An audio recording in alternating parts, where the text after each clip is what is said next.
All right, so good evening. We'll call the public hearings to order. So before we get to the school board meeting tonight, we have 3 different topics to discover at public hearings. We'll do them in order. The first one, in accordance with RSA 198:20-C, a public hearing to be held by the Kentucky Valley School Board for the purpose of expending funds from the Conval Building Capital Reserve Fund for the 2021-2022 fiscal year. This has to do with the replacement of the boilers. In your packet, you can see the information that was sent to you. Mr. Grassi is also here to answer any questions that you might have. Tim, you want to come up to the mic right there? Are there any questions for Mr. Grassi tonight about the boiler replacement? Jim? Just a comment. I think we had $797,000 in the plan to spend out of the capital reserve budget, including $155,000 replaces 2 boilers. But I think Tim's going to tell us that it's going to cost more than $155,000. Yes, it is. So the quote back was $165,800, and actually it's $3,800 more now because the quote that we were given was past 30 days after we accepted it. So now we're at $169,600 for a price for the boiler. That's pretty much what we've seen across all fronts when we're buying facilities parts, whether it's plumbing, electrical, or structural. So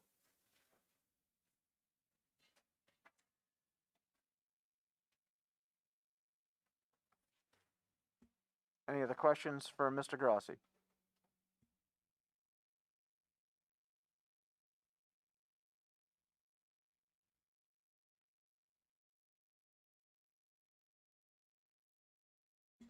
Are there any questions from the audience regarding the boilers, or comments, I should say, for this part of the public hearing, specifically to the boilers?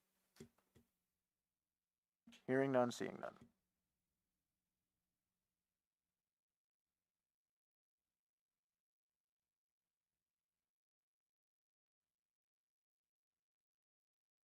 Can you explain the total cost, please? Just to be clear, so we have a total cost. So the total cost of the boilers would be $169,600. Okay, thank you very much. So we'll need a motion to allow, to approve that cost to be spent from the trust funds. Jim?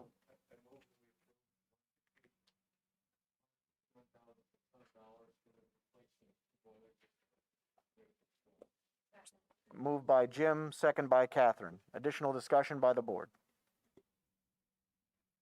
Hearing none, seeing none, all in favor? Aye. Opposed? Abstained? That's approved. Moving on to the next one. The next one we have, in accordance with RSA 198:2B, a public hearing will be held by the Kentucky Valley School Board for the purpose of accepting the Primex Premium Holiday Funds in the amount of $62,314.02 for the 2021-2022 fiscal year. So this is a distribution back from Primex to us in that amount. You need to approve to accept that as a board, is how that works. Are there any questions from the public or questions from the board? Any questions for Lori? Seeing none. Is there a motion to accept? I move that we accept $62,314.02 from the Primex Premium Holiday Fund. I'll second that. Moved by Catherine, second by Jerry. Additional discussion. Hearing none, seeing none, all in favor? Aye.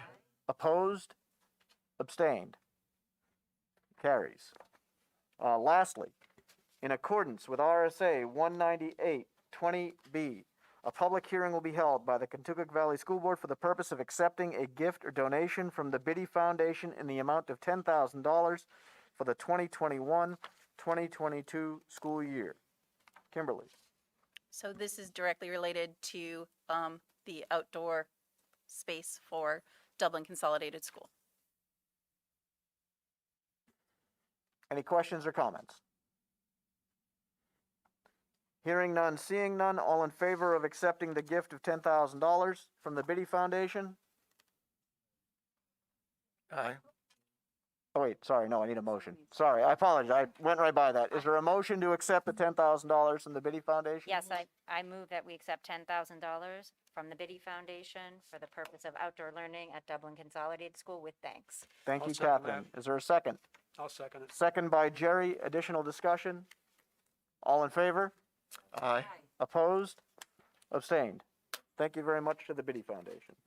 All right, that marks the end of the public hearings. We will now call to order the school board meeting at 7:08. Please rise for the pledge. I pledge allegiance to the flag of the United States of America and to the republic for which it stands, one nation, under God, indivisible, with liberty and justice for all. And with that, we will open with points of pride. Superintendent. Okay, so at Great Brook School, they've celebrated the first day of school with 2 in-person, properly physically distanced assemblies and an outdoor welcome parade for the newest Bobcats in 5th grade. Hancock Elementary School had a wonderful first week of school. Students and staff were happy to see each other, and everyone is excited to have outdoor learning spaces available for their use.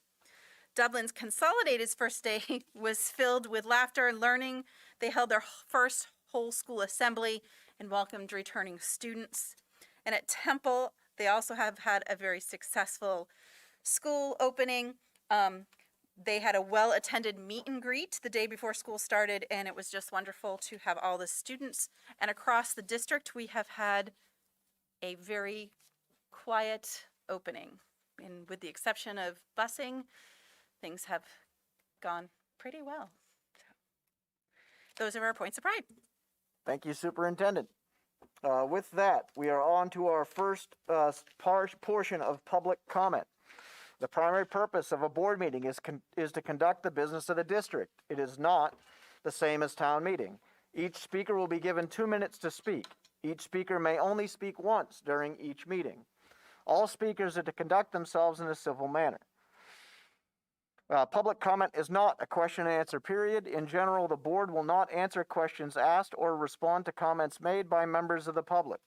Per New Hampshire RSA 91A2, no person shall address a board meeting without recognition by the chair, and all persons in the audience shall be silent unless addressed directly or called upon to address the board. This includes applause or other reactions to public comments made by others. If after a warning from the chair the person persists in disorderly behavior, the chair may order the person to withdraw from the meeting, and if the person does not withdraw, they may be removed. With that, we are now open for public comment. If you would like to address the board, please raise your hand. I will call on you. Straight back from me, grab a seat at that mic. Make sure you push the button until it's green. Introduce yourself, who you are, and what town you're from. And then I will start your timer, and you'll have 2 minutes.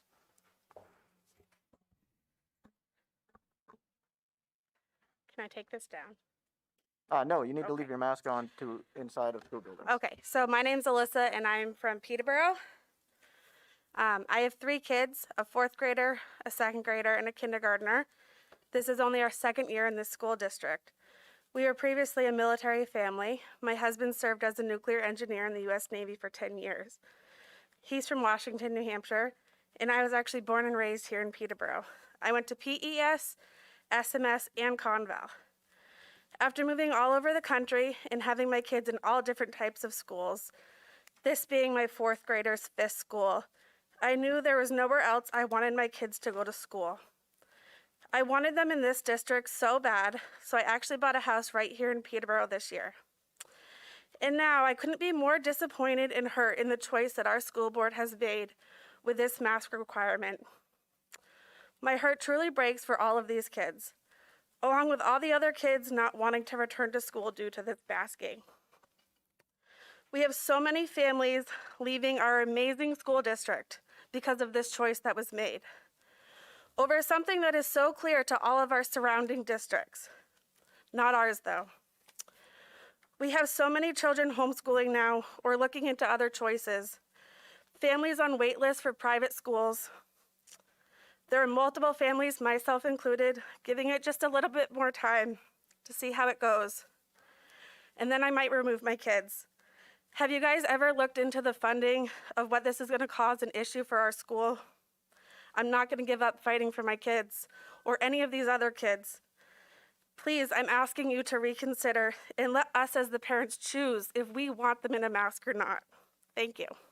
Thank you. Is there anyone else that would like to speak to the board? Go ahead.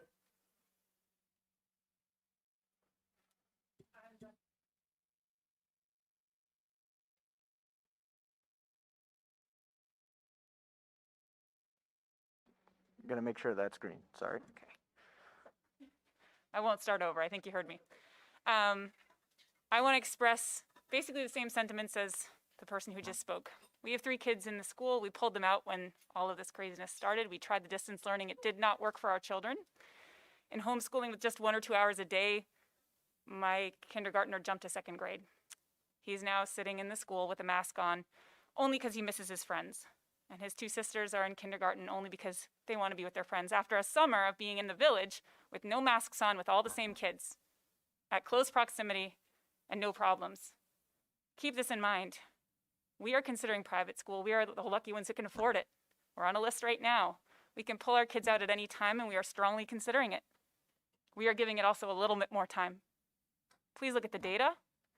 Please look at the real experiences of these kids in the real world over the summer, now going into the fall, and I know you're afraid of fall and cold weather. Look at the kids who have not gotten sick since the day this started, and the 3 or 4 months before it was acknowledged to have started, it was already here. Thank you.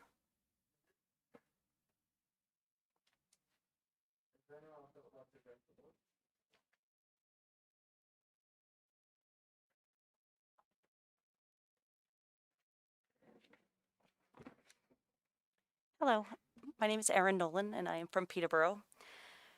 We are here simply asking for the choice to be allowed for our children to wear masks or not.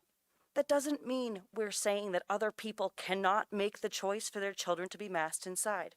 We're simply asking, based upon local data, to have the choice for them not to be. Once again, I pulled up the numbers per town as of the most recent data, which was 9/3. And in every single town, there are 0 new cases. Now, I will admit, today is now 9/7, and perhaps there are 1 or 2. But once again, these numbers are still extremely low, comparatively speaking, to the large population of these 9 towns. I'm very confused about why we are using this public health region suppressed data instead of daily figures per town. It's just about choice. That is all that is being asked, is the choice to make decisions for our children. Thank you.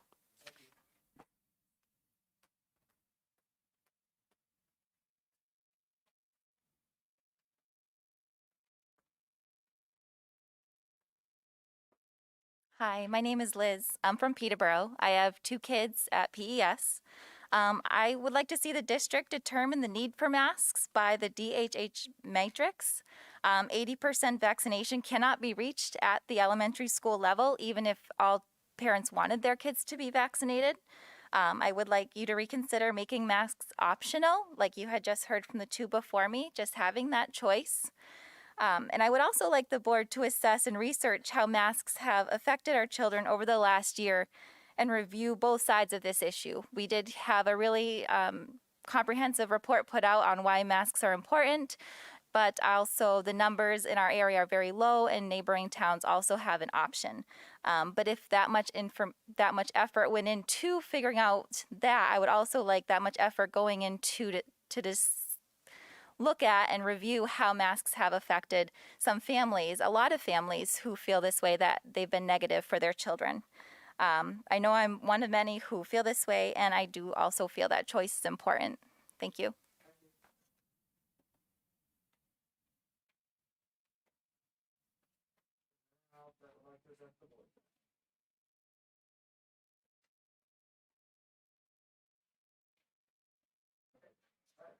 That will end the first period of public comment. We do have a non-public session that we need to enter for reading.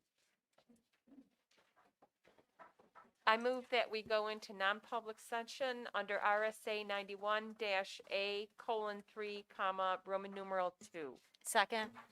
Motion by Janine, second by Catherine to enter non-public. Tim? Janine?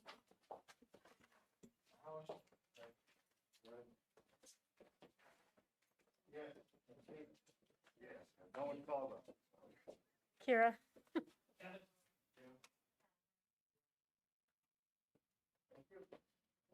Go into non-public.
I move that we seal the minutes from our non-public session for legal for 10 years. Second.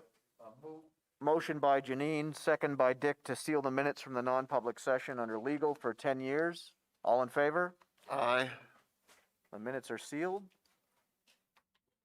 With that, there is an adjustment to your consent agenda tonight. There are no co-curricular nominations, so it is just the 3 board meeting minutes plus the nominations that were included. Is there any objection to the consent agenda? Hearing none, seeing none, those are accepted. Next is the superintendent's report and presentation of business. So I already gave you a bit of an update on reopening. In your packets was the September and October monthly events calendar. Are there any adjustments needed in September? Do you have the public forum, or the board public forum on the Thir- 30th? We do now. Community Community Forum on the 30th at the Lucy Hurlin Theater, starting at 7 p.m. Correct. Anything else? October, any adjustments for October?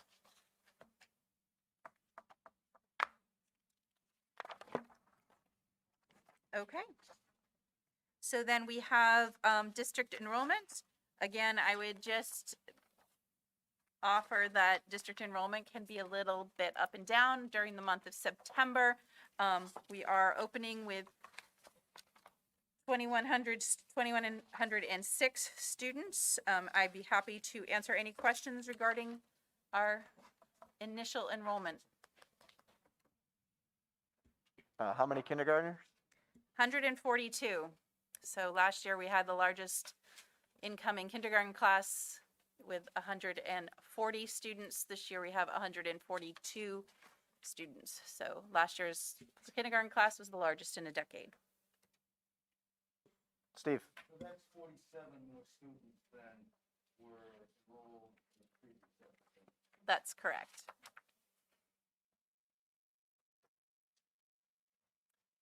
Any other questions on enrollments? Okay, We will bring an updated enrollment at the next meeting until our October 1, which is usually our most accurate enrollment. thank you, Superintendent. Okay, next, teachers representative.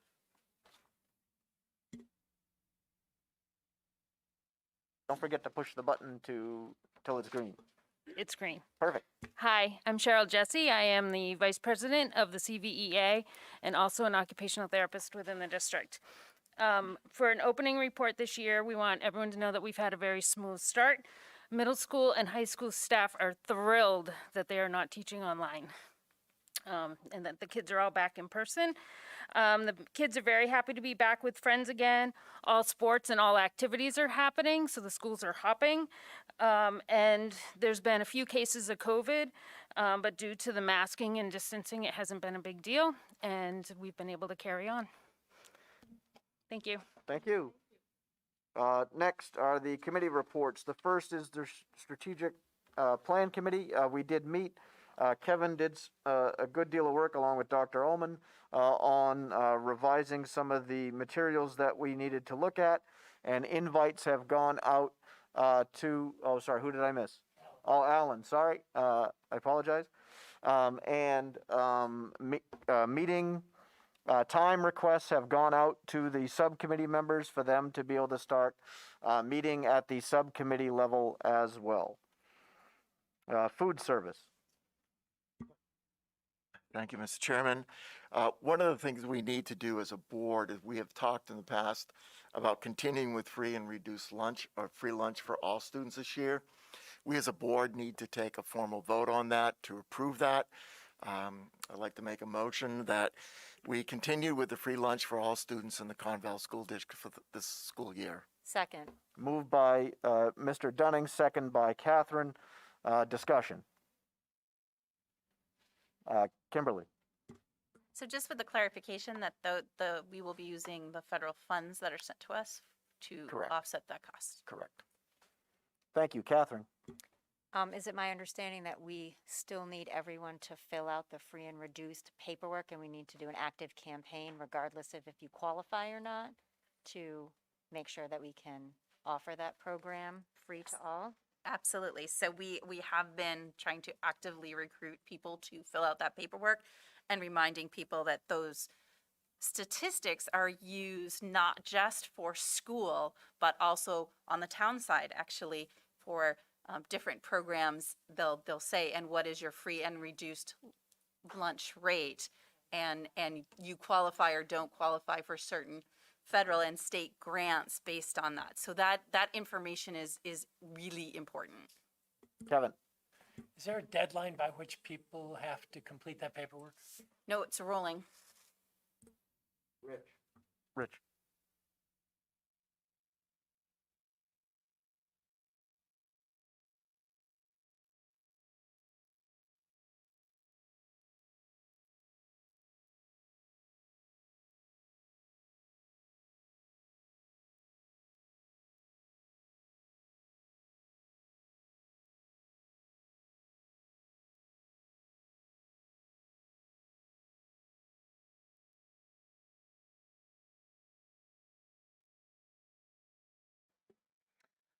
With school just having started last week, we don't know yet what a good participation rate's going to be. I have heard that the high school CAF is hopping, and we are selling a la carte meals. We have staff meals that count as well to help offset that. So as I have information, I'll definitely bring it to the committee so they can be shared out to the board. It was budgeted for 116 last year, and it was an additional 50 or 60,000. Yeah, we need an additional 57,000 Yes. to cover that, yes. Any further discussion? Hearing none, seeing none, all in favor? Aye. Opposed? Abstained? Approved.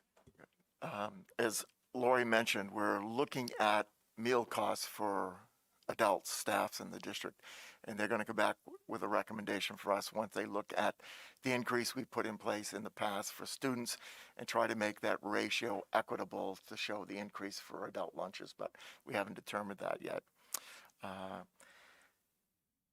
The other thing we need to take a look at, but not tonight, but to be thinking about, is the summer program and whether we as a district are going to continue to be the sponsor of that summer program.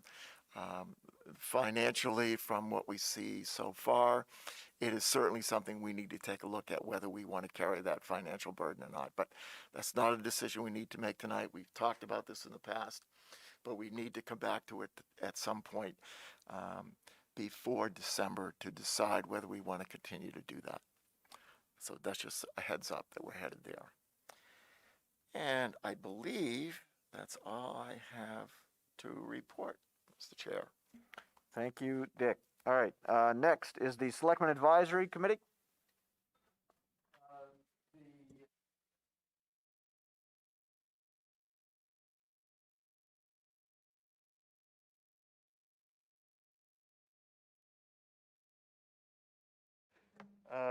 We talked about the vaccination rates in the Monadnock region and in also the greater Monadnock region. We talked about the empirical indicators that the district is using in determining the conditions under which our students will receive instruction.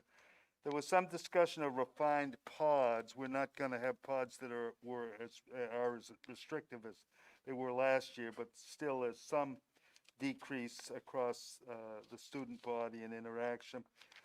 The selectmen were interested in the Department of Agriculture funding of free breakfast and lunch for all of our students. Some discussion of lost kids.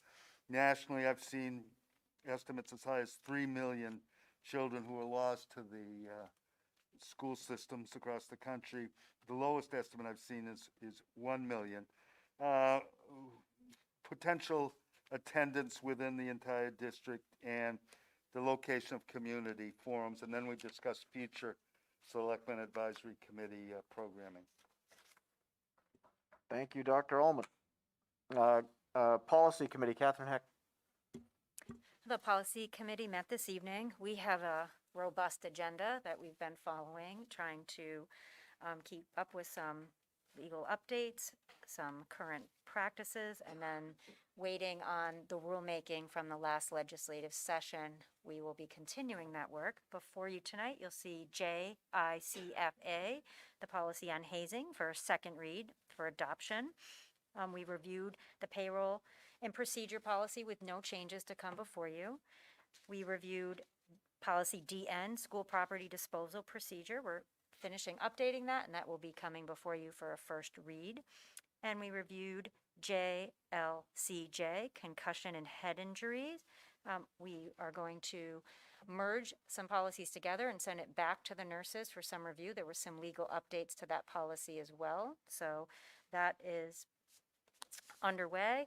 And then some of our policy status, they're all being tracked, whether they're in review by legal counsel or by district staff to make sure the procedures are compliant.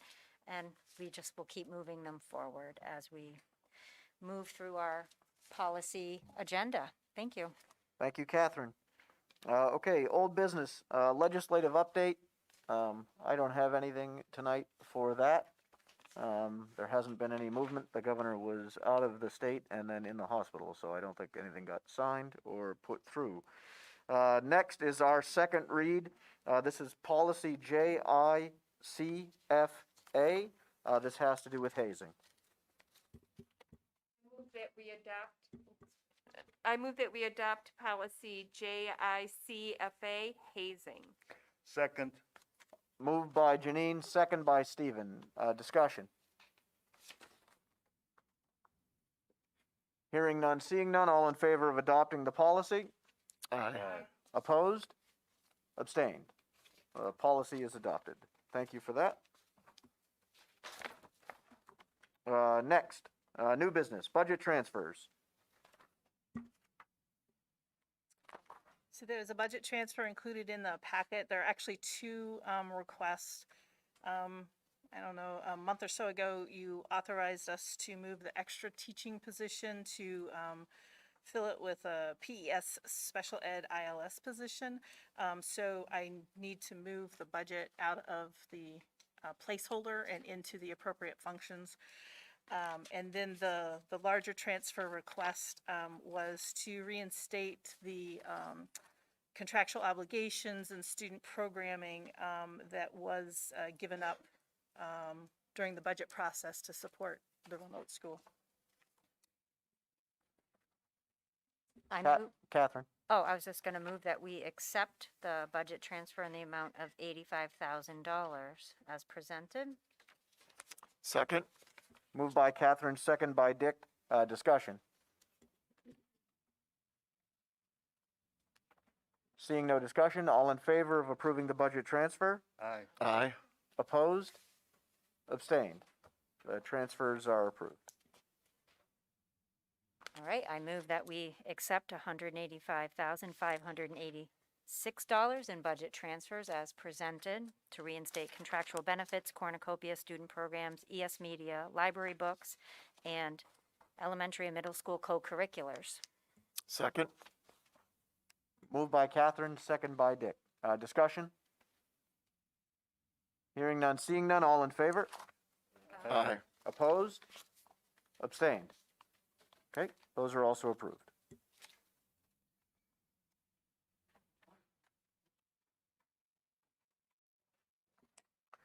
Okay, moving along. Next. Now that we have had the public hearing, the board can now act upon the Biddy Foundation's donation of $10,000 for the purpose of creating an outdoor learning space at the Dublin Consolidated School. I move we accept the gift by the Biddy Foundation for $10,000 for the purpose of creating an outdoor learning space at the Dublin Second. Consolidated School.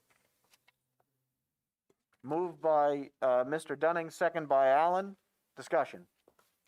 Stephen. There's an error on an email address that I'll talk about with, later. Just wanted to alert you. Got it. Thank you. All in favor of accepting the donation? Aye. Opposed? Abstained? Great, thank you very much. Next, the Dublin Consolidated School requests authorization to accept from the Dublin Community Foundation $3,800 for the purpose of creation of an outdoor learning space. I move we accept the funds from the Dublin Community Foundation for $3,800 for the purpose of the creation of an outdoor learning space with great gratitude. Moved by Dick, second by Allen. Questions or discussion? Hearing none, seeing none, all in favor of accepting the gift? Aye. Opposed? Abstained. The gift is accepted with thanks. Lastly, South Meadow School requests authorization to accept from First Stewardship Team registration challenge set Robot Spike, valued at $772 for the purpose of First Lego League competition in robotics. I move that we accept the gift from First Stewardship Team of Manchester, New Hampshire for $772 for the purpose of First Lego League competition in robotics with thanks. Second. Second. Moved by Catherine, second by Jerry. Discussion. Kevin. What's GBS's situation with respect to this activity? So both schools have Lego leagues and First Lego leagues, and some are grant funded and some are not. So this will supplement the grant at SMS. So they both have these activities.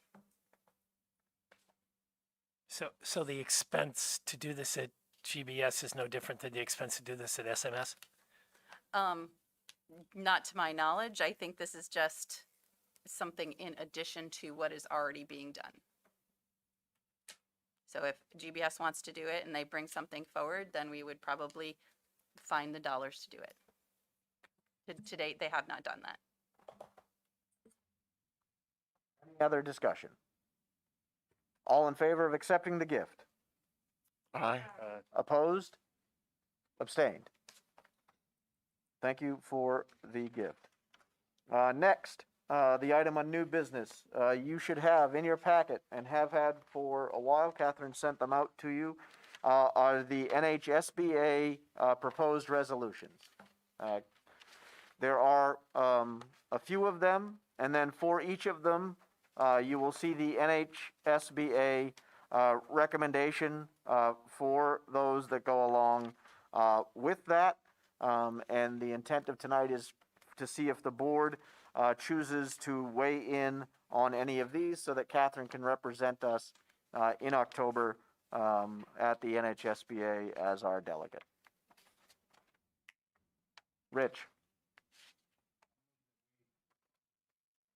I move that we adopt the resolution proposed by our valued allies at the Muskoma Valley School Board.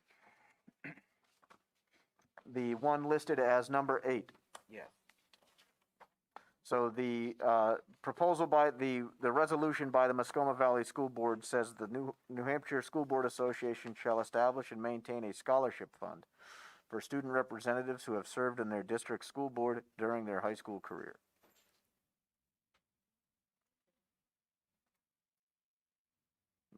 Motion by Rich. Sorry. Well, hold on. I don't have a second yet. What? So I apologize, but sometimes I get emails and texts from people in the at-home audience, and we just have a request from someone to please make sure you're speaking into your mic, because some of you are not as audible as others. Thank you. Mr. Will do. Cahoon. I'll second Rich's motion. So the motion by Mr. Cahoon and seconded by Mr. Dunning. Discussion.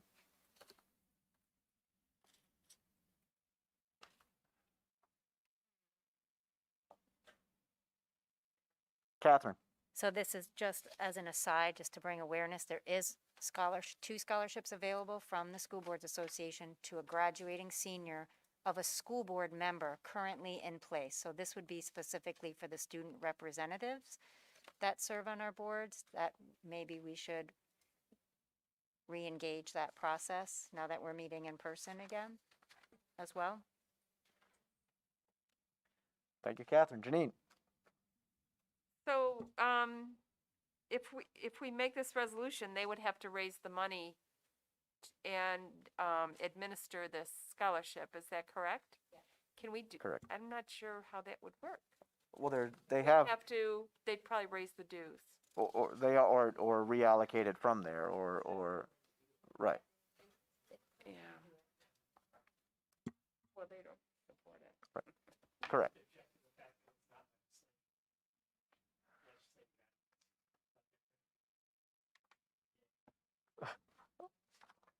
All right, seeing no further discussion on this topic, all in favor of supporting the Muskoma Valley School Board's resolution? Aye. Opposed? Abstain. The Conval School Board will signal our support for the Muskoma Valley resolution.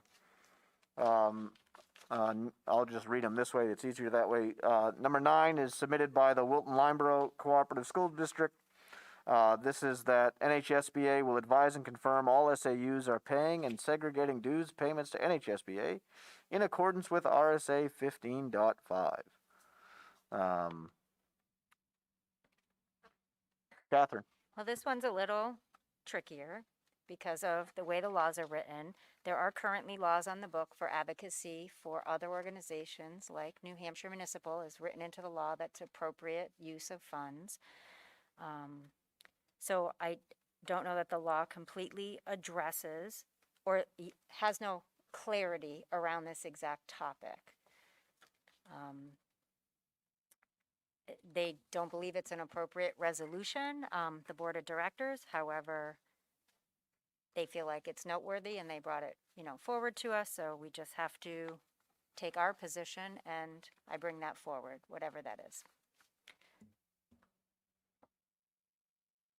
So again, you're not required to make any motions on these if you do or do not want to, either positive, for, or against. Would you rather us as our delegate have a position for or against each one?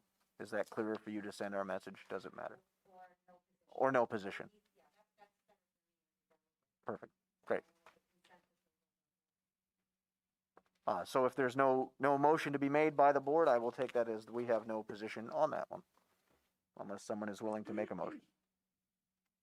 Hearing none, seeing none. Number 10, submitted by the Keene School Board. NHSBA supports diversity, equity, and inclusion in all aspects of our schools, is committed to the concept of free and open dialogue around such concepts as racism and sexism is a vital component to education and opposes any actions which limits this free exchange of ideas.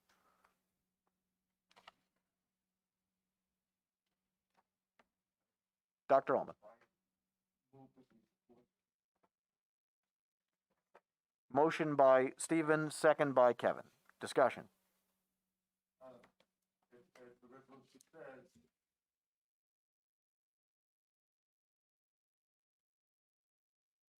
to the existing New Hampshire School Board Association policy, these laws undercut local governance, the ability of the Conval District to establish its own curricula, and a very big fear on my part is that it's going to encourage self-censorship on the part of history and social science, social studies teachers, especially at the high school level. So I support this resolution.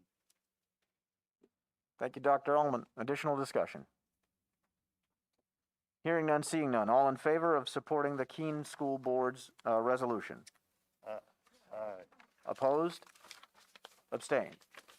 We'll support that resolution as well. Number 11, submitted by the Merrimack Valley School Board. The New Hampshire School Board Association calls upon the New Hampshire Legislature to fund a post-graduation transition program for each school district to provide a continuum of guidance for graduate transition from high school to vocation, college, and career.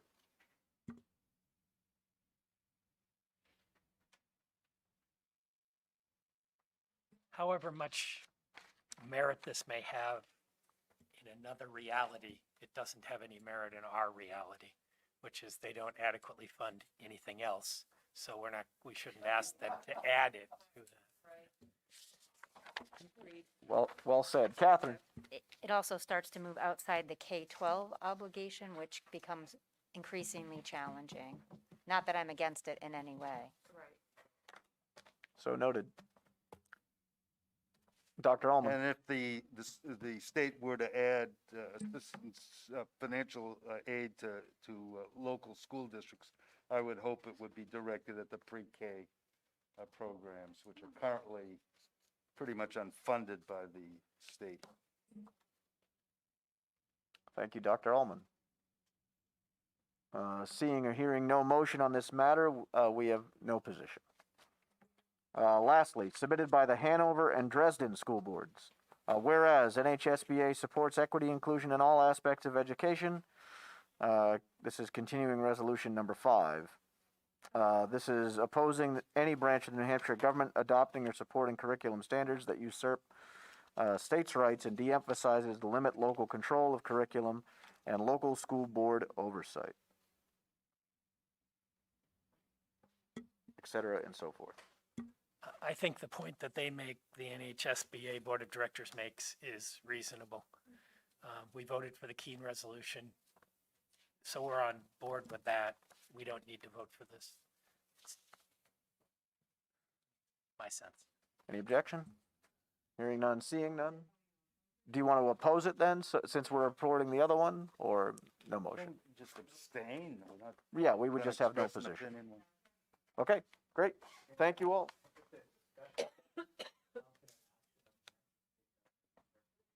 Yeah, I had the, I didn't want to get into the wording that was, but I wasn't asked for edits.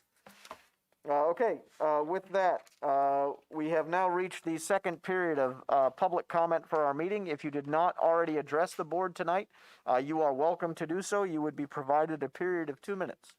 Is there anyone who hasn't already commented that would like to do so tonight?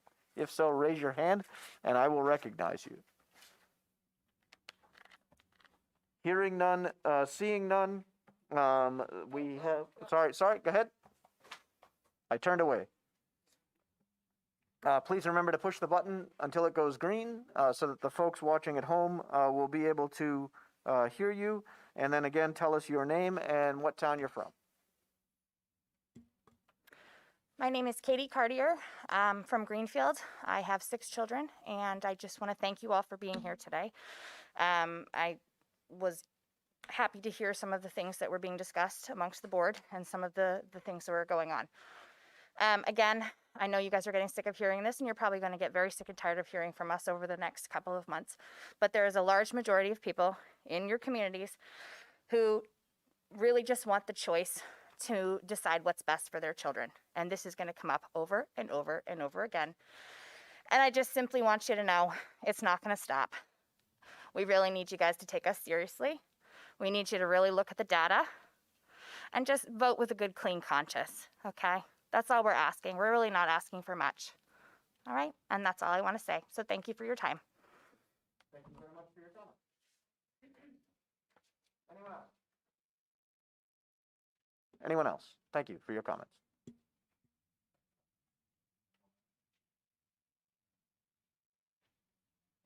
That's right, that's on next week's. Okay, with that, there are no manifests tonight. That's actually at the next board meeting. Sorry, that was my oversight on the agenda. And no additional non-public. Hold on 1 minute. We may actually be done.